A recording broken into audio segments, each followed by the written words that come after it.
So the very first thing is the moves that we want to take. So what I do is I just get myself a chart on a market that I have phased up.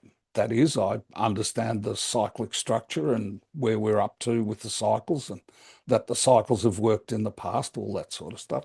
And I have marked these dashed sections of the market. So there's one there, there's one there, there's one there, there's one there, there's one there, downside there, upside there, and over here, downside there. Now, if you look at each one of those sections, you'll notice that price tends not to be very volatile in terms of ups and downs within each of those sections. Now, you compare the ups and downs in the green section. So you look here, it goes up, goes down, goes up, goes down, goes up, goes down, goes up. Oh, here. It was going down very nicely, but then whoosh bar up to the upside and then whoosh down again. Same thing here. Up to the upside, down, up again.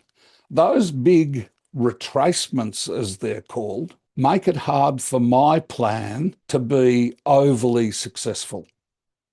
So then the next question is, well, how the hell can I know ahead of time that these good moves are about due to happen? Well, the only way that I can get on the right-hand side of the last bar is with cycles. That's what I use. Other people might go with news and fundamentals and all sorts of things. I don't know. If there was something better than cycles, I'd be using it. But that's the approach that I take. And I suggest that to people. And if that makes sense to you, at least you're trying to work out, okay, what time frame am I on? What sort of moves would I like to get? And then you've got to try and get those moves ahead of time or get ready for those moves ahead of time. G'day. Sorry for breaking in. But if this content is useful to you, you might like or subscribe.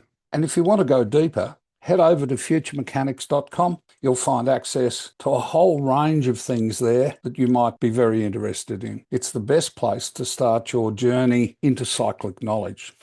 So this happens to be Telstra Monthly, and I'm just pointing out that those down trade sections, those downward sections, would be really tough to trade, but the dotted upward sections look like they'd be easier to trade. And let's face it, if you're going to deal with stocks, shorting stocks is tough unless you go to leverage market or unless you organise that through a broker.